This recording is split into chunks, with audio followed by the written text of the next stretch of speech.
Good evening. I'm Mr. Mark 60. Welcome. Happy Saturday. The date is June 12th, 2021. The time is 7:31.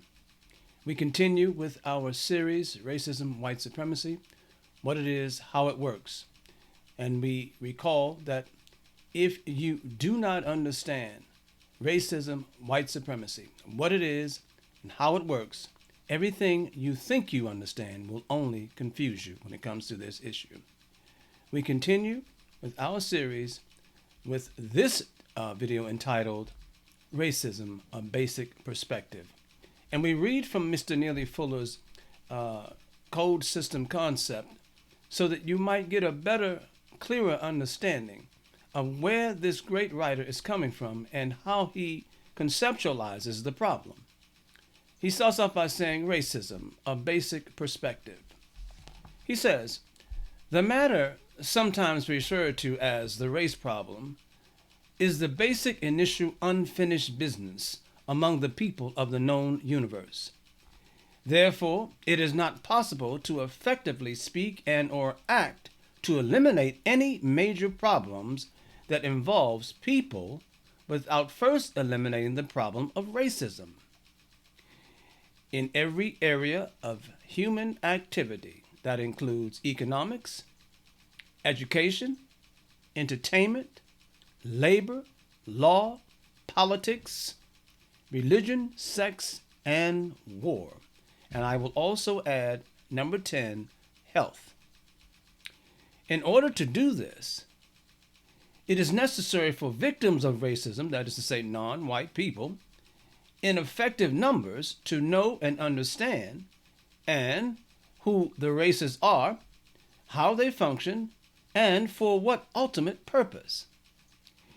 The victims of racism must also know and understand how the power of the racists, that is to say to practice racism, can be nullified and or eliminated by victims of racism speaking and or acting in individual persons.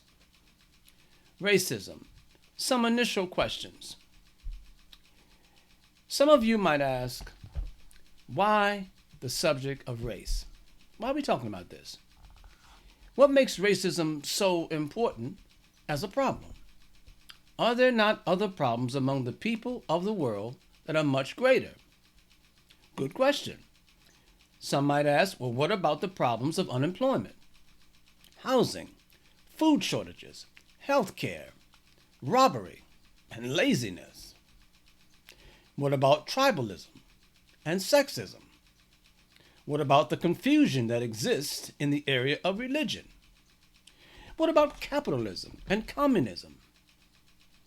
And drugs and alcohol and ignorance and pollution and lying politicians? Is it not narrow-minded to see racism as the major evil? Did not other evils exist long before the practice of racism? Good question. What about the problem of distrust and greed and envy and murder among non-white people as well as white? What about economics? Why not see to it that everyone is adequately fed and housed first? Why not work to establish a system that guarantees that every person will be comfortable and protected, regardless of color or non-color? Good questions. Again, why not reach for a greater goal? Why not eliminate the problems of distrust, greed, envy, and murder among all people? Why single out the race issue as being more important than any of the other problems that continue to plague the people of the known universe? Why continue to be bogged down in endless squabbles about the conflict between white and black people? Why not eliminate the other major problems, and by doing so, through that process, dismantle the need for people to practice racism? Another good question. I ask these same questions myself. Why not have the smartest people of goodwill, regardless of color or sex or age, come together and solve the real problems of the world instead of wasting time with what is really an artificial barrier. So, let's talk about some initial answers to all those questions. 2 facts. 1. The white people of the known universe are collectively the smartest and the most capable of all people. And 2. The white supremacists or racists are the smartest and the most capable of all the white people. Now, of all the people of the known universe, both white and non-white, those white people who practice racism, white supremacy, have the greatest ability to use truth and to use it in such a manner as to produce justice and correctness in all places, in all areas of activity, in the shortest period of time. Think about that. Stay with me. I'm going somewhere with this. The white people who practice racism know that they could, if they chose to do so, produce justice and correctness among the people of the known universe. They are smart enough to do so. They also know, however, that in the process of producing justice and correctness, they would also eliminate white supremacy racism. Knowing this, they have chosen not to produce justice and correctness. They prefer to continue in order to practice white supremacy, and they must do so by promoting falsehood, non-justice, and incorrectness. They apparently have judged that white supremacy is better than revealing truth. They apparently believe that the value of white supremacy is at least as valuable as the practice of justice and correctness. To them, the promotion of white supremacy has proven to be, in many respects, better than justice and better than correctness. The white supremacists have a total need to be and to feel supreme over all non-white people at all times. This supremacy is what they value most, though they know that it can only be maintained by promoting falsehood, non-justice, and incorrectness. Through the skilled use of deceit, direct violence, and or the threat of direct or indirect violence, the masters of racism, white supremacism, have chosen to continue this practice for no apparent basic reason than to be proud of themselves for causing others to be fearful of them and or to be dependent upon them. And this has worked perfectly since the beginning of this evil. Such a relationship is non-just and incorrect. This is not the way that any people should relate to one another. These white people who practice white supremacy should stop doing so. They should strive to become wise instead of being satisfied with being smart. The knowledge and understanding that they possessed is a gift. That gift should not be wasted on what is fundamentally an ego-producing enterprise. It is at the promotion of racism incorrect to squander the gift of knowledge and understanding just for the purpose of promoting racism. All knowledge and all understanding should be used to produce a universe in which no people, white or non-white, abuse each other.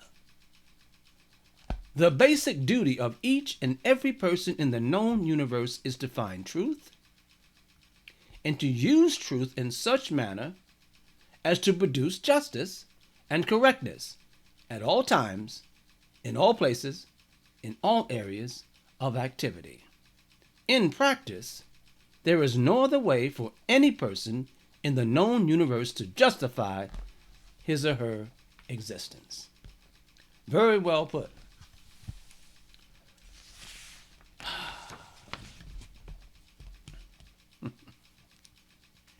From there, he goes into what he calls explanation of the law of compensation. And while I won't be reading that particular section of the book, I really wanted to focus in on codification. That is to say, our need to codify our response to racism by codifying our thought, our speech, our actions. If you're like me, you really want to get right to the heart of the matter. You know that racism, white supremacy exists. You may not understand how it works, aside from what you've been hearing from various people on the subject. I would also add that I'm sure that most of you who are watching this video have never heard it put quite succinctly as Mr. Neely Fuller and Dr. Francis Cress Welsing have laid it out. But here it is. And I love it, I like it, and I think it could be useful information for those of us who must suffer under this global system dynamic. But like most people who want answers, I want to know the most correct, the most constructive, the wisest strategy for not only eliminating or helping to eliminate this evil, but also for adding something to humanity, giving back to the community in some way. And according to this, it is because of the system of racism, white supremacy that engulfs this planet. We need a strategy for doing just that. If we're going to really be useful to ourselves, to each other, then we need to fully understand the system in which we exist. We need to understand that if we are truly in a war, we need to know what that war is. You see, I don't think, and I'm pretty sure Mr. Fuller and Francis Welsing would agree, that we truly believe that we are in a war. And it's because many of us are very comfortable in this war. Many of us are very comfortable in the system of racism, white supremacy.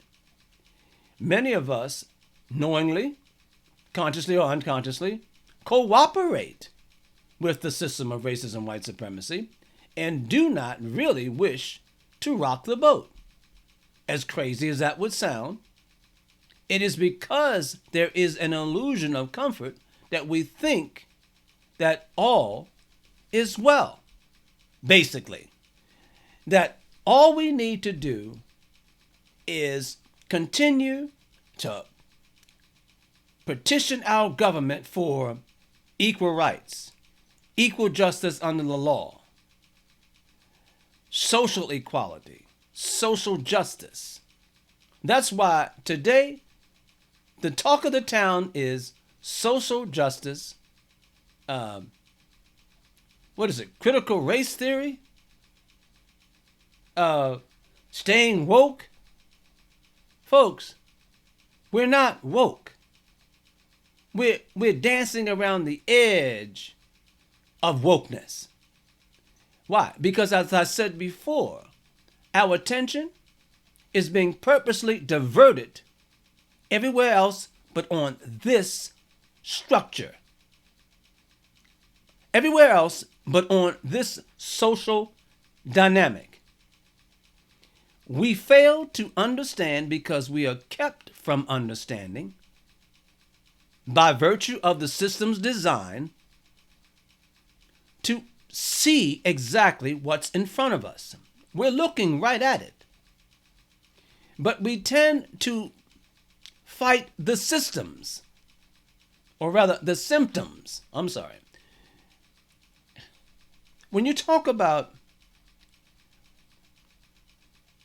the area of entertainment, and you say, okay, where is white supremacy racism there? Surely you see black people involved in entertainment, and aren't they doing okay? Isn't that a sign that things are getting better and better, slowly, albeit, but better? It depends on your perspective. See, if you are comfortable on a sinking ship, then everything looks like it's getting better and better. If you are comfortable on a sinking ship and you don't know that the ship is sinking, all seems to be as it should be. In the area of labor, you say, well, yeah, we know about that old cliche, blacks are the last hired and first fired. So we know about racism and white supremacy working there, don't we? Well, maybe. There are a lot of black people who are doing well on their jobs and they're quite happy with their jobs, which is why you will never see them resisting racism, white supremacy. Why? Because they're being paid by the system. We all are. That doesn't change anything. The ship is still sinking for black people. So it is on black people to recognize that they're slowly being cooked like the proverbial frog in a pot of boiling water, who continues to cook and cook very, very slowly. Why? Because the heat is being turned up very, very slowly, and he gets accustomed to this environment, while at the same time, he's slowly being cooked to death. So what did we say? Labor, law, politics? How about politics? Where in the world do we talk about racism, white supremacy there? That should be obvious when you look at the last black president. You see, you and I, by virtue of our participation in the system of white supremacy, cannot at the same time change white supremacy. It's like coming into somebody else's house and trying to rearrange the furniture. It doesn't work that way, and you know it doesn't. And that's why when we get into politics, having a black face in any area in terms of position doesn't change our condition. Why? Because the structure is still in place. And if you try to get up into the structure in a very deep and serious way, you won't last a minute if you dare try to upset that cot. Whether you're white or whether you're black, you will not upset the status quo by being a part of it, up in it. So you either be bought or you'll be kicked out. You will not walk into this man's house and rearrange the furniture when it is you who has your hand out. It is you who are the laborer. It is you who is getting paid by the master of the house. This is why it was an illusion, and always will be an illusion, When people say, well, if I can just get in the system, I can work to change it. No, you can't.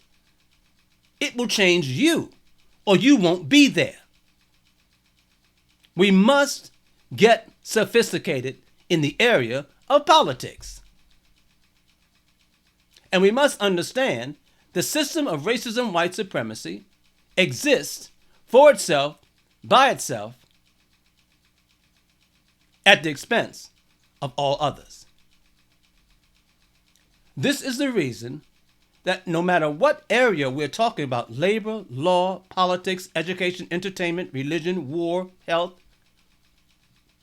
if you are the victim, if you are being victimized, if you are black, you have no chance of changing that system. At least not by cooperating with it. So your and my opportunity and prerogative is to resist and effectively, strategically, and wisely resist the system of racism, white supremacy. This is the reason we're talking today. We're going to continue to learn how to resist. And yes, if you have a job within the system, you are, like it or not, cooperating with it.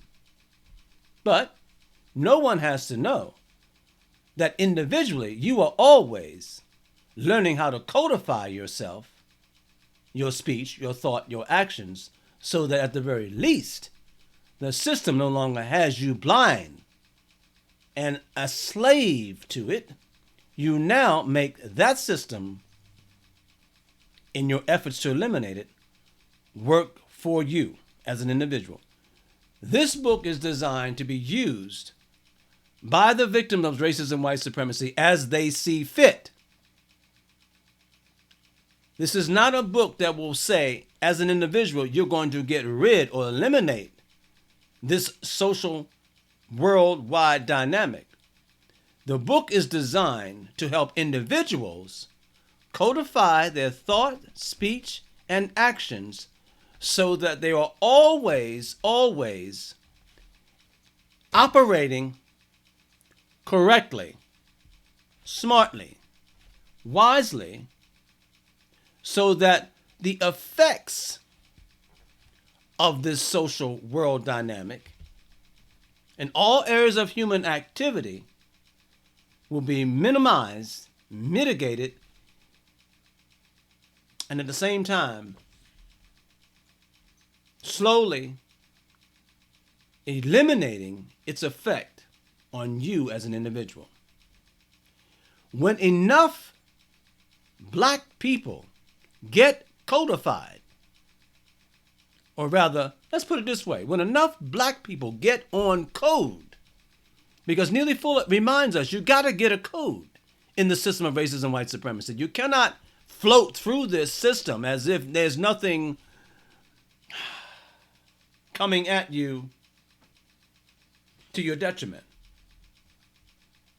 You must wake up and understand that if you are black, you are under attack. You, me, and everybody else that we know. It has been that way since this evil started. And when did it start? Some say the 1700s. Some say the 1500s. I don't know. I have books that talk about when the first you can't even talk about enslavement because everybody's been enslaved. All cultures have been enslaved at one point or another in history. It's just that we don't hear or read a lot about it. But everyone at one time, according to Dr. Thomas Sowell, has been enslaved. Our particular situation in America is or was what was called chattel slavery. There is some discussion now that not all black people were slaves. Two many of the Indians, various tribes, also cooperated with holding slaves. Black people. There is also discussion. Brother on YouTube by the name of Dane Calloway. I'm just here to make you think. I check out his videos a lot. He is proclaiming, based on the evidence, that the entire slave ship story was created and made up. Check it out. Maybe it's true. I haven't done the research.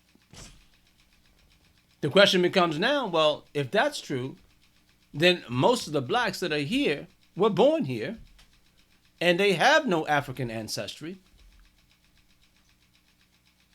At least that you can trace. Africa is a big continent.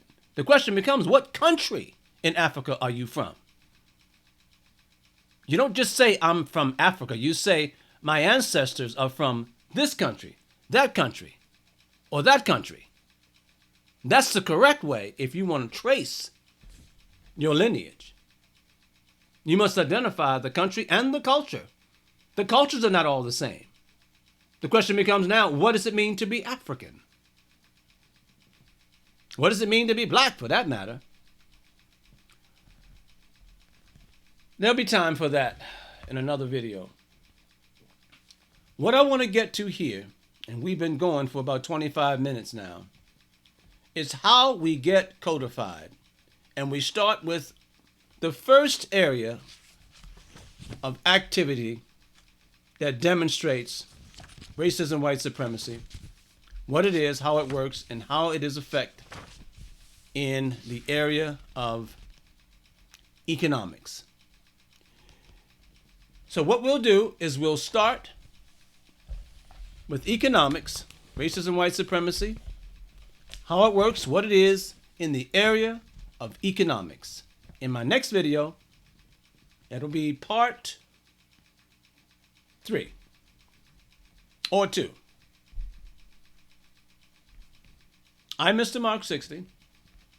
Join me where we begin our explanation of racism, white supremacy in the area of economics, according to Mr. Neely Fuller, from his book, United Independent Compensatory Code System Concept, a textbook workbook for thought, speech, and or action for victims of racism, which is white supremacy.